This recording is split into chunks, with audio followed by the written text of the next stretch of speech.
seja bem-vindo ao curso Operador de Computador Uso do ANSYS, da plataforma Mais IFMG. Eu me chamo Carla Cristiane Silva, possuo formação em Engenharia Civil e mestrado em Engenharia de Estruturas e experiência na área de análises numéricas.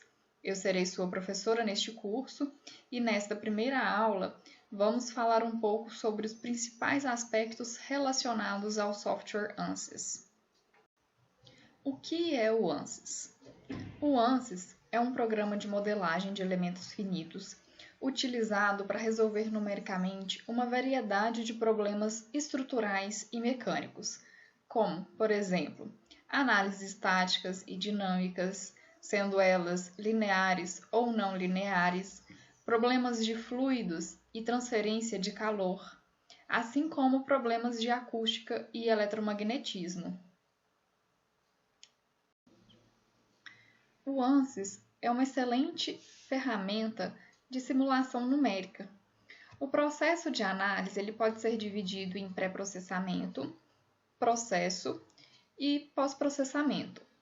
No pré-processamento é onde definimos o problema, que consiste em determinar a geometria, que são pontos, linhas, áreas ou volumes, o material e suas propriedades, tais como módulo de elasticidade, peso específico, coeficiente de dilatação térmica, curvas de tensão-deformação, a definição do tipo de elemento e a definição do tamanho da malha, do tamanho ou número de elementos.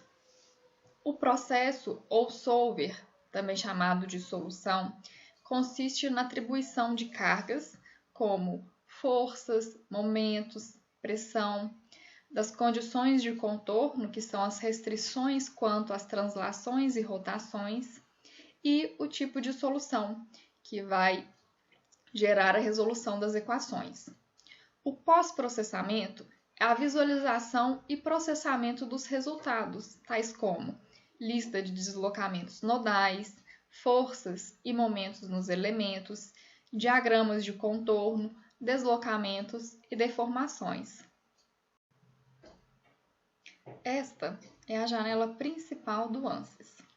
Nós temos o menu principal, onde contém as principais funções do ANSYS, organizadas por pré-processador, processador, pós-processador e otimizador de design. É nesse menu que a grande maioria dos comandos de modelagem é emitida. Esta é a janela gráfica. É aqui que você visualiza graficamente o modelo em seus vários estágios de construção e os resultados da análise. Temos a barra de visualização, onde tem as ferramentas de vistas e zoom. Nós temos a barra de status e a barra de ferramentas, onde aparecem os comandos mais usados.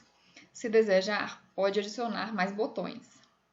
Aqui é o menu utilitário, onde temos o File, que possui ferramentas como salvar e abrir arquivos, o Select, utilizado para selecionar partes do desenho, material, elementos, ou ainda selecionar tudo, Plot e Plot Controls, que possui ferramentas de visualização, e o Help, que é muito importante para obter informações. Sugiro que a cada novo comando introduzido, pesquisar no Help para obter mais informações sobre sua definição, funcionamento e código para inserir na linha de comando. Ele é muito útil e facilitará muito o entendimento. Temos a linha de comando, que permite digitar comandos diretamente, ao invés de utilizar o menu principal. Como eu disse, eles podem ser obtidos no próprio Help. Todo o exemplo ele é descrito utilizando o menu principal e a janela gráfica, para que o aluno tenha maior familiaridade de onde está localizado cada comando. Ao final do exemplo resolvido, está indicado o código APDL. Esse código ele é uma linguagem paramétrica do próprio ANSYS para realizar o mesmo exercício, que deve ser inserido na linha de comando. A utilização de comandos facilita muito a reprodução e análises. Nesta primeira semana, vamos resolver um exercício de treliça, conforme indica a figura. Para isso, conforme mencionado, temos 3 etapas: pré-processo, processo e pós-processo. No pré-processamento, definiremos o tipo de elemento, que nesse caso será o link 180, comumente utilizado como elemento de treliça ou cabos, molas, dentre outros. A seção transversal, no caso, para esse elemento, deve-se inserir a área da seção transversal. Definir o material. Para análise elástica, devemos inserir o módulo de elasticidade e o coeficiente de poação do aço. Definir a geometria, ou seja, pontos e posteriormente as linhas que formam a treliça. Criar os elementos, que consiste na definição do tamanho ou número de elementos. Na parte de solução, vamos definir o tipo de análise. Nesse caso, é uma análise estática, mas poderia ser uma análise de flambagem, modal, dentre outras. Aplicar as restrições, ou seja, as condições de contorno, que são os apoios indicados nos nós 1 e 3, e aplicar as cargas, concentradas nos nós 4 e 5.